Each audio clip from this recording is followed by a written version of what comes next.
अस्सलाम वालेकुम। आज हमने जिस ऑर्गेनेली के बारे में पढ़ना है वो सेल के अंदर सबसे स्मॉलेस्ट नॉन मेम्ब्रेनस ऑर्गेनेली होती है और इसका प्रोटीन सिंथेसिस में प्रोटीन बनाने में बड़ा इंपॉर्टेंट रोल होता है। और ये ऑर्गेनेली प्रोकैरियोटिक सेल के अंदर भी होती है, यूकैरियोटिक सेल के अंदर भी होती है, यानी जितने भी सेल्स हैं उनके अंदर ये राइबोसोम्स प्रेजेंट होते हैं। प्रोकैरियोटिक सेल के अंदर भी ये राइबोसोम्स होते हैं, यूकैरियोटिक सेल्स के अंदर भी ये राइबोसोम्स प्रेजेंट होते हैं। तो अभी हमने देखना है कि इस राइबोसोम का स्ट्रक्चर क्या होता है और इसकी टाइप्स कौन कौन सी हैं। हमने प्रोकैरियोटिक और यूकैरियोटिक राइबोसोम को डिफ्रेंशिएट करना है और हमने ये देखना है कि ये राइबोसोम्स कैसे प्रोटीन सिंथेसिस में, प्रोटीन बनाने में हेल्प कर रहे होते हैं।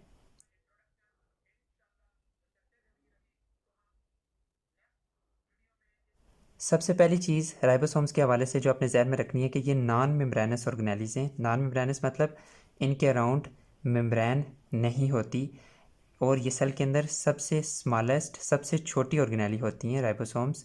इनकी तादाद बाकी जितनी भी ऑर्गेनेलीज होती हैं उनके बनिस्बत इन राइबोसोम्स की तादाद ज़्यादा होती है। और जो यूकैरियोटिक राइबोसोम्स होते हैं उनका साइज़ होता है 20 to 24 नैनोमीटर के दरमियान। जो प्रोकैरियोटिक राइबोसोम्स होते हैं वो थोड़े स्मॉलर होते हैं यूकैरियोटिक राइबोसोम से। राइबोसोम्स को फर्स्ट टाइम पेलाडे ने डिस्कवर किया था 1955 में राइबोसोम्स को पेलाडी ने डिस्कवर किया था। इलेक्ट्रॉन माइक्रोस्कोप के नीचे ये राइबोसोम्स छोटे छोटे ग्रैन्स की तरह के, छोटे छोटे दानों की तरह के स्ट्रक्चर्स नज़र आते हैं। इस वजह से इन्हें डेंस ग्रैन्यूल्स का नाम भी दिया जाता है, यानी छोटे छोटे दानों की तरह के स्ट्रक्चर्स।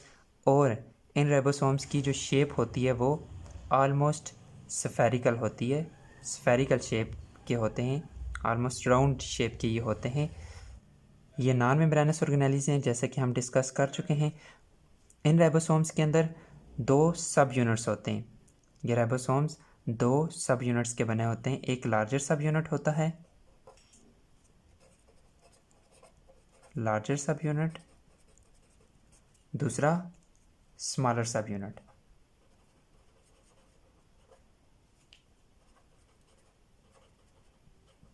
और ये लार्जर और स्मॉलर सब यूनिट वैसे तो इसी तरह से साइटोप्लाज्म के अंदर पड़े हुए होते हैं। जब प्रोटीन बनानी होती है तब ये दोनों सब यूनिट आपस में जुड़ते हैं, वैसे ये साइटोप्लाज्म के अंदर इलादा इलादा पड़े हुए होते हैं। तो ये दो सब यूनिट कब मिलते हैं? ड्यूरिंग प्रोटीन सिंथेसिस ये आपस में अटैच होते हैं। और ये राइबोसोम्स अगर हम इनकी केमिकल कंपोजिशन देखें तो ये आरएनए और प्रोटीन्स के बने हुए होते हैं। और यहाँ पे जो आरएनए होता है वो राइबोसोमल आरएनए होता है। तो ये राइबोसोमल आरएनए और प्रोटीन्स के बने हुए होते हैं। दोनों की जो परसेंटेज होती है वो ऑलमोस्ट 50-50% होती है, यानी 50% आरएनए और 50% प्रोटीन। और इस वजह से हम इन्हें कहते हैं ribo nucleo protein particles. Ribo nucleo मतलब आरएनए, राइबो न्यूक्लिक एसिड और प्रोटीन्स, यानी ये राइबो न्यूक्लिक एसिड और प्रोटीन से बने हुए होते हैं। इस वजह से हम इन्हें राइबो न्यूक्लियो प्रोटीन पार्टिकल्स कहते हैं और इन्हीं से इनका नाम निकला है राइबोसोम। राइबो मतलब राइबो न्यूक्लियो प्रोटीन और सोम मतलब पार्टिकल या बॉडी। जैसा कि हमने पीछे बताया है कि ये राइबोसोम प्रोकैरियोटिक सेल के अंदर भी होते हैं और यूकैरियोटिक सेल के अंदर भी होते हैं। दोनों में फ़र्क ये है कि यूकैरियोटिक राइबोसोम लार्जर होते हैं, प्रोकैरियोटिक राइबोसोम स्मॉलर होते हैं। यूकैरियोटिक राइबोसोम होते हैं ATS और प्रोकैरियोटिक राइबोसोम होते हैं 70S। अब इस ATS और 70S का मतलब क्या है? इसके अंदर जो S है ये असल में स्वेडबर्ग यूनिट है और ये यूनिट किसका है? सेडिमेंटेशन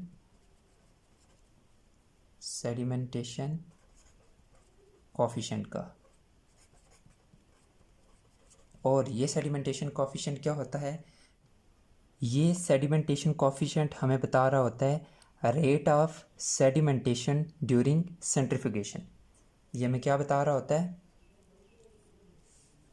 रेट ऑफ सेडिमेंटेशन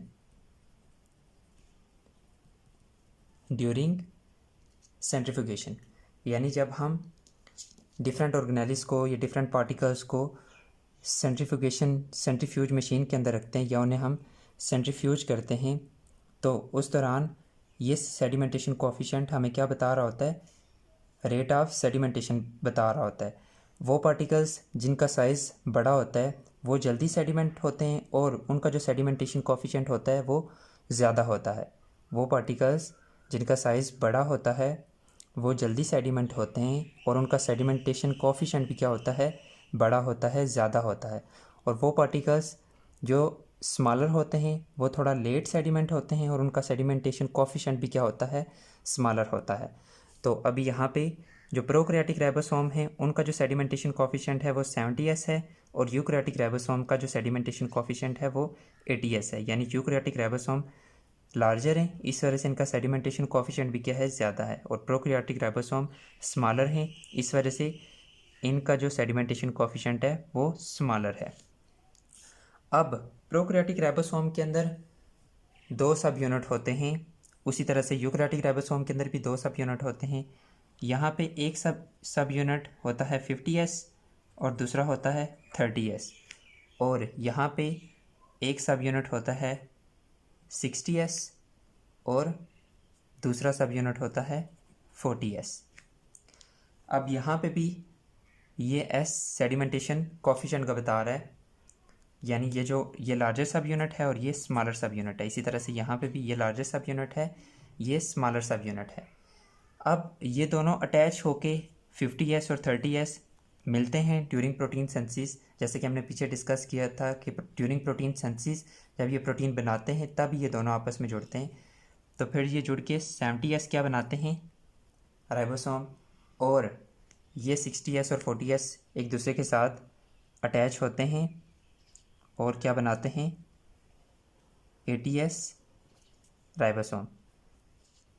अब यहाँ पे क्वेश्चन ये कि ये 50s और 30s 70s क्यों बना रहे हैं, या ये 60s और 40s 80s क्यों बना रहे हैं? क्योंकि ये जो सेडिमेंटेशन कोफिशिएंट होता है ये डिफरेंट पार्टिकल्स या ऑर्गेनेल्स के साइज़ के ऊपर डिपेंड कर रहा होता है, उनकी शेप के ऊपर, उनकी डेंसिटी के ऊपर, इवन उनके सरफेस एरिया के ऊपर भी डिपेंड कर रहा होता है।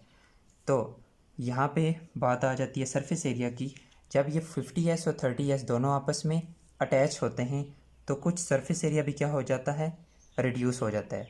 यानी ये जब दोनों इलादा होते हैं तो ये वाला सरफेस एरिया स्मॉलर सब यूनिट का भी सामने होता है और लार्जर सब यूनिट का भी सामने होता है। तो जब ये दोनों अटैच होते हैं तो बीच में से ये वाला सरफेस एरिया रिड्यूस हो जाता है, यानी ओवरऑल सरफेस एरिया थोड़ा कम हो जाता है। इस वजह से ओवरऑल जो सेडिमेंटेशन कोफिशिएंट है वो भी क्या हो जाता है, कम हो जाता है। तो इस वजह से ये दोनों मिल के 70s बनाते हैं, क्योंकि थोड़ा बहुत सरफेस एरिया भी रिड्यूस होता है जब ये दोनों अटैच होते हैं। यूकैरियोट्स के अंदर कुछ ऑर्गेनेल्स भी होती हैं जिनके अंदर अपने राइबोसोम होते हैं, जैसा कि माइटोकॉन्ड्रिया और क्लोरोप्लास्ट। इनके अंदर जो राइबोसोम होते हैं वो 70s होते हैं, लाइक प्रोकैरियोट्स। अब यहाँ पे एक क्वेश्चन ये है कि ये राइबोसोम बनते कहाँ पे हैं? ये राइबोसोम बनते हैं न्यूक्लियोलस के अंदर। न्यूक्लियस के अंदर एक रीजन होता है जिसे हम कहते हैं न्यूक्लियोलस। उस न्यूक्लियोलस के अंदर ये राइबोसोम बनते हैं। तो जैसा कि ये राइबोसोमल आरएनए और प्रोटीन्स के बने हुए होते हैं, तो यहाँ पे जो राइबोसोमल आरएनए बनते हैं वो राइबोसोमल आरएनए कहाँ पे बनते हैं, न्यूक्लियोलस के अंदर। और प्रोटीन्स तो साइटोप्लाज्म में बनती हैं, फिर ये प्रोटीन्स यहाँ पे न्यूक्लियोलस के अंदर ट्रांसपोर्ट होती हैं और फिर ये दोनों आपस में अटैच होते हैं और यहाँ से लार्जर और स्मॉलर सब यूनिट न्यूक्लियस से बाहर रिलीज होते हैं। तो न्यूक्लियोलस के अंदर राइबोसोम्स के स्मॉलर सब यूनिट भी और लार्जर सब यूनिट भी इसी न्यूक्लियोलस के अंदर ही बनते हैं। तो इसके बाद ये राइबोसोम यूकैरियोट्स के अंदर ये राइबोसोम्स 2 तरह के हो सकते हैं, फ्री राइबोसोम और बाउंड राइबोसोम। फ्री राइबोसोम्स वो होते हैं जो साइटोप्लाज्म के अंदर इसी तरह से पड़े हुए होते हैं। बाउंड राइबोसोम वो होते हैं जो किसी ऑर्गेनेली के साथ अटैच होते हैं, जैसे कि रफ एंडोप्लाज्मिक रेटिकुलम के साथ कुछ राइबोसोम्स अटैच होते हैं, उन्हें हम क्या कहते हैं, बाउंड राइबोसोम। तो ये दोनों ही उसी तरह से प्रोटीन सिंथेसिस कर रहे होते हैं, प्रोटीन बना रहे होते हैं। अभी हम देखते हैं कि राइबोसोम के जो दो सब यूनिट होते हैं, लार्जर और स्मॉलर सब यूनिट, वो आपस में अटैच कैसे होते हैं। इनकी अटैचमेंट मैग्नीशियम आयंस के ऊपर डिपेंड कर रही होती है, मैग्नीशियम आयंस की कंसनट्रेशन के ऊपर डिपेंड कर रही होती है। अगर कंसनट्रेशन मैग्नीशियम आयंस की ज़्यादा होती है तो ज़्यादा से ज़्यादा स्मॉलर और लार्जर सब यूनिट आपस में अटैच होते हैं, और ये मैग्नीशियम आयंस इन दोनों स्मॉलर और लार्जर सब यूनिट को एक दूसरे के साथ अटैच करवाते हैं। इसके बाद ये लार्जर और स्मॉलर सब यूनिट सॉल्ट बॉन्ड्स के ज़रिए भी अटैच होते हैं। सॉल्ट बॉन्ड बेसिकली जब दो मालिक्यूल्स आपस में अटैच होते हैं, एक मालिक्यूल का पॉजिटिव चार्ज एंड दूसरे मालिक्यूल के नेगेटिव चार्ज एंड के साथ मिलता है और जो बॉन्ड बनता है उसे हम कहते हैं सॉल्ट बॉन्ड। आरएनए के अंदर जो फॉस्फेट ग्रुप होता है उसके ऊपर नेगेटिव चार्ज होता है। एक राइबोसोमल सब यूनिट के अंदर जो आरएनए ग्रुप होता है, दूसरे राइबोसोमल सब यूनिट के अंदर जो प्रोटीन्स होती हैं उनके अंदर जो अमाइनो एसिड्स होते हैं, उन अमाइनो एसिड्स के अंदर अमाइनो ग्रुप होता है जिसके ऊपर पॉजिटिव चार्ज होता है।